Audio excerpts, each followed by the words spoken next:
So the story being analyzed is I Could See the Smallest Things by Raymond Carver. And this story is taken from the book Short Stories of What We Talk About When We Talk About Love. And the analysis is made by Gabriela Camargo and Luciana Bula. The plot of the short story begins with its exposition, in which the main character, that is Nancy, is suffering from insomnia, and she hears that the gate of her house is open, and so she goes outside, which is the rising action, in which she starts speaking with her next door neighbor Sam, and they begin speaking, and that leads to the climax. That is the moment in which they both realize that they have some problems in their lives in a really implicit way, that is shown with a lot of symbology. But the climax of the story is this conversation that is really intimate and really strange late at night.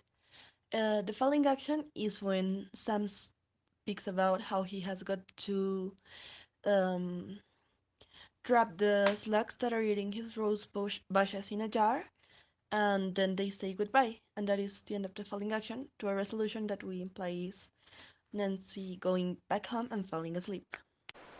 As for the conflict, we see a conflict between characters, Sam and Cliff, because of the conflict they had, and that is mentioned in the story, and between Nancy and Cliff. And this we can infer because they don't talk throughout the story, but we see that Nancy is trying to do things by herself, but Cliff isn't listening. So we see a conflict that isn't so evident between the married couple. Um, and yeah, within characters, Sam, Nancy, and Cliff, both characters have conflicts with their own selves. Sam because he wants to be friends with Cliff again. Nancy because she wants to do a lot of things, and Cliff because he isn't doing things to uh, please himself, even though the only things that we know that he's doing is sleeping. With the circumstance, is Sam because he is the most affected between the things that happen between him and Cliff.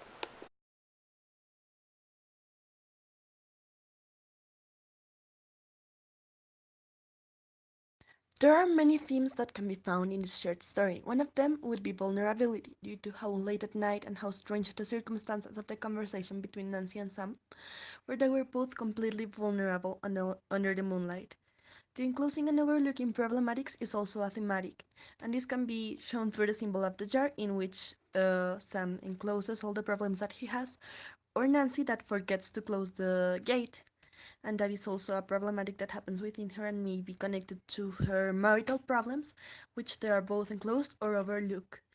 Another thing would be the suburban kind of sadness, where everything is alright, but the lives of the people inside of the story turn to be kind of pointless despite of them having a lot of things. Another thematic is regret, and I think that comes a lot in the conflict between Sam and Cliff and how they regret having breaking up their friendship. So that is connected to the next thematic, that would be change and its absence. There have been many changes in the life of characters such as Sam, for he has changed his life since his wife died, and he has stopped drinking, but there is also the absence of change, like Cliff, who has not stopped drinking, as it's shown in a quote later on in the slideshow, and Nancy, who has still remained with the same life and with the same problems, and also awareness.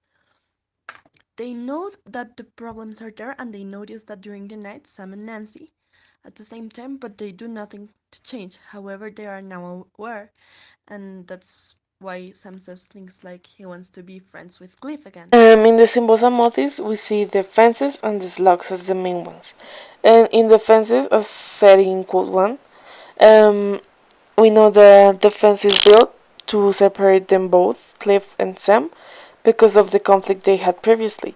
And the fence is a thing that is built between both houses, and it's a way of preventing them both to see each other or to talk with each other.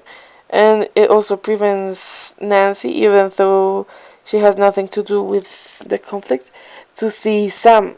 But in the night that she's woken up by her thoughts, she tries to talk to Sam through that fence, and they both break the fence that Sam and Cliff built because of their conflicts. The slug, it's a reference to something I previously investigated, that it was about the slugs being part of the cycle of life and their difference towards snails, because snails have a thing that protect them from being killed, and it's also representing a cycle of life. But because slugs doesn't have the thing that protects them, it makes them the opposite of the cycle of life. And Sam is destructing them as a vital animal that can help them both reunite with each other, but he's destructing them with the salt, and he's making Nancy watch him do that because he's proud of what he's doing, but he's not conscious of what it can make.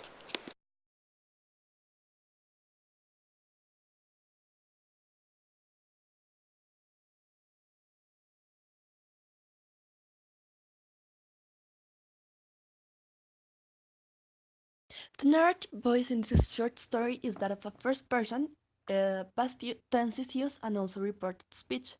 Like in page 31, when Nancy says, I was in bed when, and in page 32, in which Nancy is reporting the speech that Sam said, like, want to see something, he said. And I think that makes the narration a lot of more personal, and that is the effect that it has on the reader.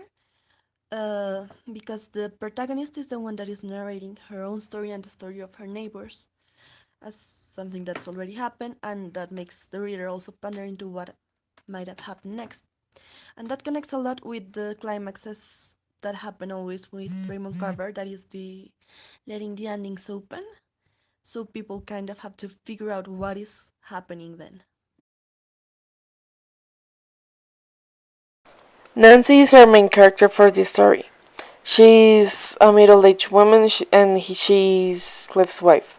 She's close-minded as a way that we see her being trapped in her own world, and to Cliff, obviously.